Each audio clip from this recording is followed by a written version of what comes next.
वसुदेवसुतं देवं कंसचाणूरमर्दनं देवकी परमानंदं कृष्णं वंदे जगद्गुरुम्.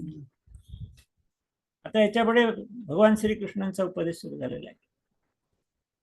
आतापर्यंत सगळे काय चाललंय ते चाललं, सांगितलं गेलं, संभाषण झालं थोडंफार. आता भगवंत सांगतात 11वा श्लोक. नाही, खरं म्हणजे तत्वज्ञान हे 11व्या श्लोकापासून पुढे सुरू झाले सगळं. पहिली सगळी पार्श्वभूमी होती, सगळी ती आवश्यक होती, नाही असं नाही. 11व्या श्लोकात सांगितलेलं आहे, भगवान सांगतायत अशोचानन्व शोचस्त्वं प्रज्ञावादांश भाषसे गतासू न गतासूश्च नानुशोचंती पंडिता. अर्जुनाला म्हणतात प्रज्ञावादांश भाषसे, पंडितासारख्या गप्पा मारतोय तो. आणि अजून सांगत होता ना, हे झालं की तसं होईल, ते झालं की तसं होईल, ते झालं की तसं होईल. म्हणजे पंडितासारखं होतं. प्रज्ञावान लोक, बुद्धिमान लोक, त्यांच्यासारख्या तू गप्पा मारतोयस, पण कृती उलटी आहे तुझी. म्हणजे अशोचानन्व शोचस्त्वं, ज्याचा शोक करायला नको त्याचा तो शोक करतोय. पुढे सांगणार तपशील त्याचा. पण ज्याचा शोक करायला नको त्याचा तो शोक करतोय, पंडितासारख्या गप्पा मारतोय. पंडित काय करतात ते पुढच्या सांगतात की गता असू न गता असूच नानु शोचंती पंडित. म्हणजे ज्यांचे प्राण गेलेत त्यांच्यासाठी, आणि ज्यांचे प्राण आहेत त्यांच्यासाठी, कोणाकडेही पंडित लोक शोच दुःख करत नाहीत. हे तत्वज्ञान मांडले. म्हणजे असणारी माणसं आणि गेलेली माणसं कोणाबद्दलच दुःख करत नाहीत, ते पंडित आहेत. मग ते तुला अंमलात आणायला पाहिजे ना. पंडित गप्पा मारतो तर पंडित काय करतात तुला करायला पाहिजे. हा, तर हे तत्वज्ञान त्यांनी या ठिकाणी सांगितलेलं आहे की विद्वान माणसं अशा कुठल्याच गोष्टीचा शोक करत नाही, आणि त्यांना माहित असतं ते तत्वज्ञान हळूहळू येईल की जे दिसते माणसं ती काही दिवसात नसणार आहेत. म्हणजे मृत्यू आहेच ना, ज्यांचा जन्म आहे त्याला मृत्यू आहे, आपल्याला माहिती आहे. समोरची जिवंत आहेत माणसं, ती केव्हा तरी मरणारच आहेत. आता मेली काय, नंतर मेली काय, दुःख कशाला करायचं, असं भगवंतांचं म्हणणं आहे तिथे. त्यामुळे ते आहेत तरी दुःख करायचं नाही की केव्हा तरी जाणार म्हणून दुःख. अर्जुनाला ते होतं ना की समोर जिवंत माणसं होती सगळी, ती नातेवाईक आजोबा ते सगळे जिवंतच होते की, पण त्यांना पाहून त्याला दुःख झालं. का तर ते केव्हा तरी मरणार आहेत, म्हणजे आता युद्ध झालं की मरणार आहेत म्हणून आहे त्या माणसांबद्दल दुःख झालं. आणि मेलेल्या माणसांबद्दल दुःख तर करतातच सगळेजण.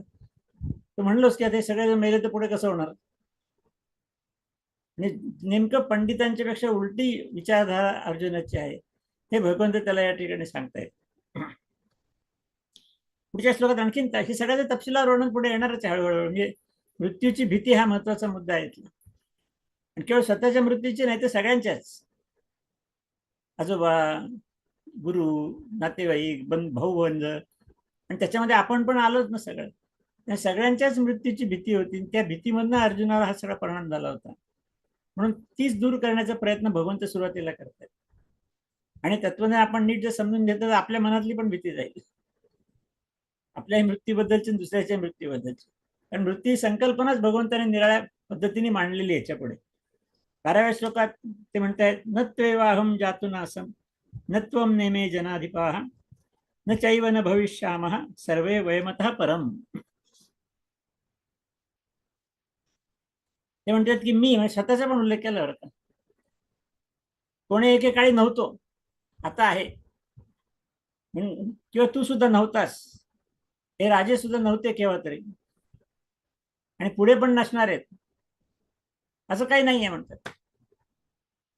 आता हे आपल्याला गोंधळात टाकणारं विधान आहे. पण आपल्याला माहिती आहे आपण पूर्वी नव्हतोच ना. आता जन्म झाला तेव्हा पण आता मी आलो, खरं म्हणजे मृत्यू झाला की गेलो मी, परत नाही राहिलं. तेव्हा तसं काही नाहीये म्हणतात. आपण सगळे पूर्वी होतो, जन्मापूर्वी, मृत्यूनंतर पण असणार आहे. हेच तर तत्वज्ञान आहे. आणि त्यामुळे ते आपण म्हणजे कोण, म्हणजे मी म्हणजे कोण, हा इथं मुद्दा लक्षात घेतला पाहिजे. सर्वसामान्य कल्पना आहे की मी म्हणजे हा देह, म्हणून म्हणतो माझा जन्म झाला, मृत्यू आहे. म्हणजे देहा मृत्यू हा माझा नाही आहे तर देहाचा आहे असं भगवंत सांगा. देह मिळाला, देह गेला, मी आहे तसंच आहे. मला देह मिळाला जन्म झाला तेव्हा, मृत्यू झाला तेव्हा मी देह सोडला, पण जन्माच्या पूर्वी पण मी होतो, जन्माच्या नंतर पण मी असणार आहे. हीच भूमिका त्यांनी झाली की आपण सगळे पूर्वी पण असणार आहेत, नंतर पण असणार आहेत, आता पण आहेत. तर कसं आहे नाही कसं, ही संकल्पना लक्षात घेतली पाहिजे. आहे ते देहानी आहेत, देह नसणार आहे. पूर्वी देह नव्हता, जन्मापूर्वी, मृत्यूनंतर पण देह असणार नाही. पण देहाचा मालक जो आहे तो मी, त्याला आत्मा म्हटलेला आहे. तो मी तो आहेच, मागे पण होता, आता पण आहे, नंतर पण आहे. तो सतत आहे, म्हणून त्याला सत असं म्हटलेलं आहे, की कायम असणार आहे.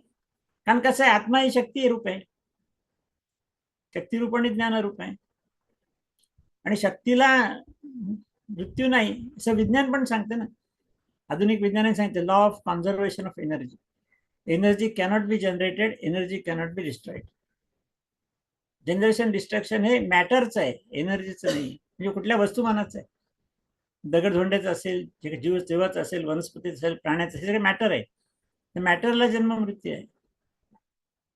एनर्जी जी आहे ती एनर्जी नाहीच आहे, एनर्जी कॅनॉट बी डिस्ट्रॉइड.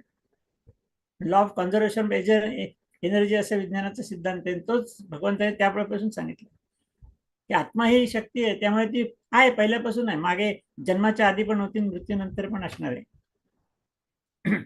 त्यामुळे माझ्यात दुःख कुठलं करायचं, देह गेल्याचं दुःख का करायचं, असं म्हणतात न मुह्यती.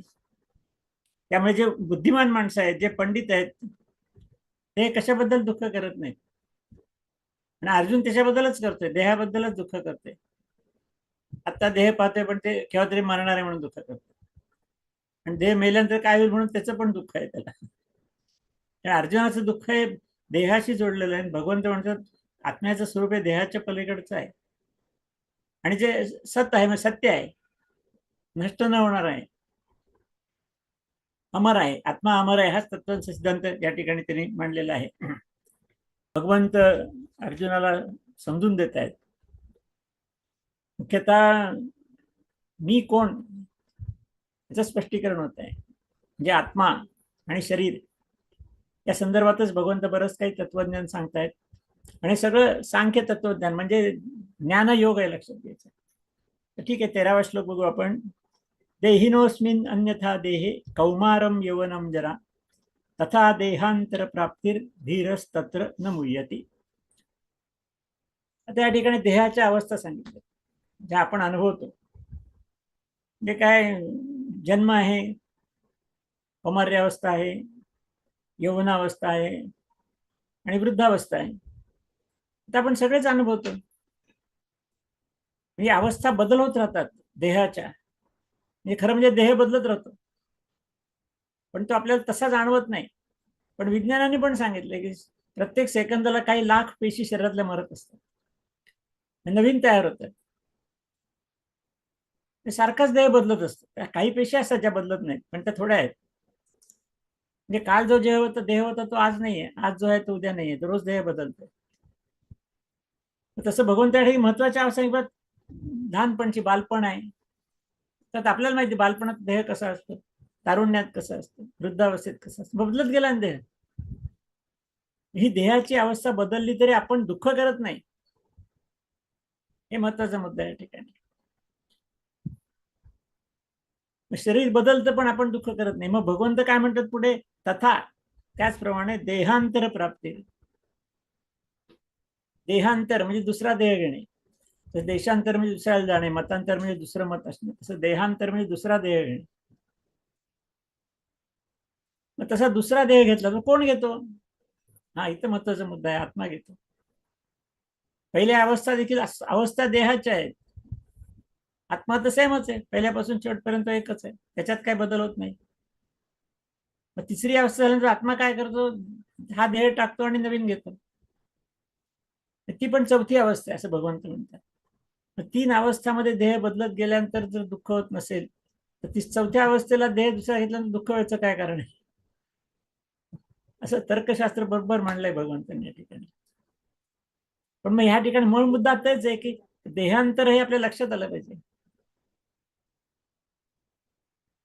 देह बदलला की मी समजतो, म्हणजे मी देह असं समजतो, हीच ती गडबड आहे सगळी. मी म्हणजे नक्की कोण आहे, तुम्हाला सुद्धा प्रश्न पडेल, त्यात काय विचारलं नक्की कोण आहे म्हणजे काय.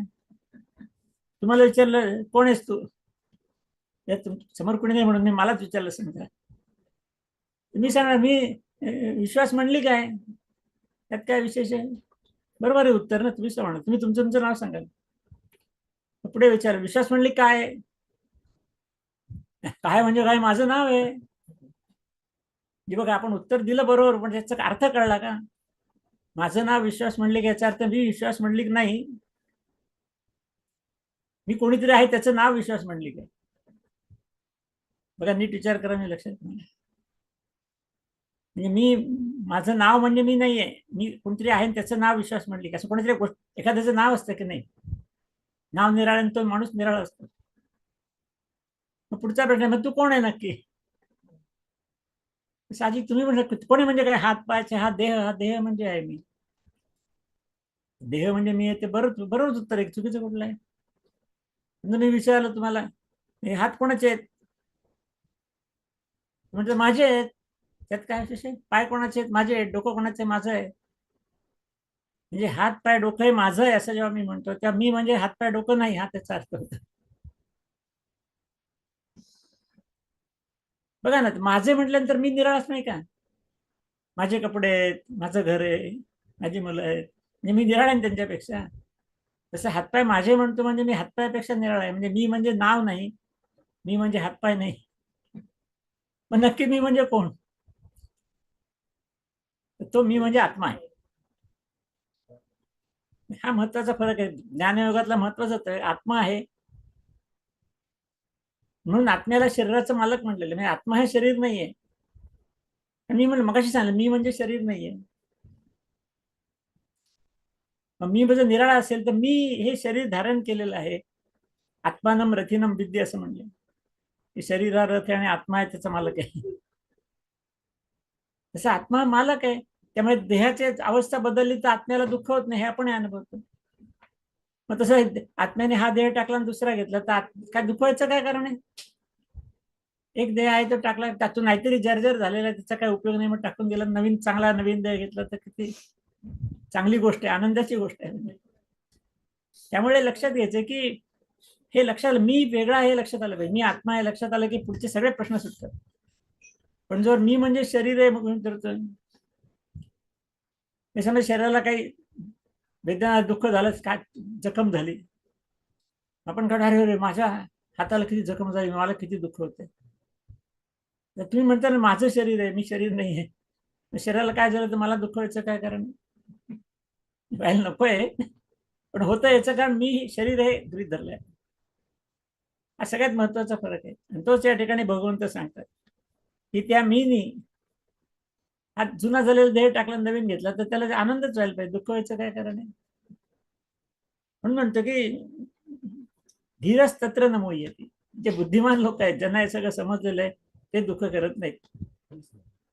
कारण देह बदलले म्हणजे मृत्यू, पण मृत्यू कोणाचा आहे, आत्म्याचा नाहीये. आत्मा शक्ती आहे, त्यामुळे ते अमर आहे, ते पुढे वर्णन केले भगवंतांनी. त्या मृत्यू देहाचा आहे, देह तर मरणारच आहे केव्हा तरी, म्हणून ते तेव्हा काढून टाकून दिला, नवीन घेतलं. म्हणजे मृत्यूचं दुःख, कारण प्रश्न अर्जुनाचा मृत्यू होता ना, तो म्हणत होता की समोरचे सगळे नातेवाईक आहेत, गुरु आहेत, हे आहेत, त्यांना कसं मारायचं, ते त्यांनी सगळे मरून जातील, मग किती दुराशे वर्णसंकर होईल वगैरे वगैरे, आपण आठवा आता. हे सगळ्याचं कारण मृत्यू, त्या मृत्यूचे परिणाम त्यांनी सगळे सांगितले. स्वतःचं पण आहे ते म्हणले, ते आम्हाला मारतील की आम्ही त्यांना मारू, असं पण तो म्हणला, म्हणजे आम्ही जिंकू किंवा ते जिंकू. हे सगळ्यांच्या मृत्यूची भीती आणि त्याचे सगळे परिणाम हे अर्जुनाने पहिल्या अध्यायात वर्णन केलेले सगळे, आणि त्याला उत्तर म्हणून भगवंतांनी सांगितलं की हे सगळे देहांतर प्राप्ती आहे. जसे 3 अवस्था आहेत तसं देहांतर ही 4थी अवस्था आहे, त्यासंबंधी दुःख करायचं काही कारण नाही. तेव्हा हा अगदी महत्वाचं तत्व आहे, लक्षात घ्या. खरंच आपल्याला खरंच कळलं नाही, आता शब्दार्थाने तुम्हाला पण कळलंय सगळं, पण हे पटलं पाहिजे ना. मला काही झालं म्हणजे शरीराला काही झालं की मला जसं मी म्हणतो, त्यामुळे शरीराशी मी इतका जोडलेला आहे की शरीर सोडून द्यायचं म्हणजे मग ते किती दुःख आहे त्याचं, मीच जो आहे त्याला जोडलेला आहे त्याला सगळं. पण जर ते निराळे पण लक्षात आलं तर मग सगळेच दुःख टळतील जीवनामध्ये. कारण सगळ्या गोष्टी शरीर करत असतं. आपण म्हणलं शरीराला त्रास होतो, भोगेल शरीर, मला काय त्याचं. म्हणजे मग मी वेगळा आहे लक्षात आलं पाहिजे. ती अवस्था होईल केव्हा तरी होते. पुन्हा पुन्हा अभ्यास केला म्हणजे नंतर योगाचा अभ्यास केला की ही अवस्था केव्हा तरी येते. मग लक्षात येतं की ठीक आहे. म्हणजे किती दुःख सगळी शरीराशी संबंधित आहे, लक्षात शरीराची का मनाशी फार पडतं. पण मन म्हणजे सुद्धा मी नाही ना. कारण पुन्हा आपण म्हणतो माझं मन म्हणतो बघा. माझं मन दुःखी आहे, माझं मन प्रसन्न आहे. म्हणजे मन मी म्हणजे मन पण नाही आहे. मी सगळ्यापेक्षा निराळा आहे. सगळ्यापेक्षा म्हणजे मन, बुद्धी, अहंकार, शरीर या सगळ्यापेक्षा मी निराळा आहे. जर पक्क झालं की मग सगळेच प्रश्न सुटतात. मग हेच तत्व भगवंतांनी पहिल्यांदा तिथे सांगितलंय. आणखीन बराच खुलासा केलाय पुढे टप्प्याटप्प्याने, आपल्याला तोच बघायचा आहे. तेव्हा आज आपण या ठिकाणीच थांबूया. पुढचा उद्या बघू आता. हरिओम.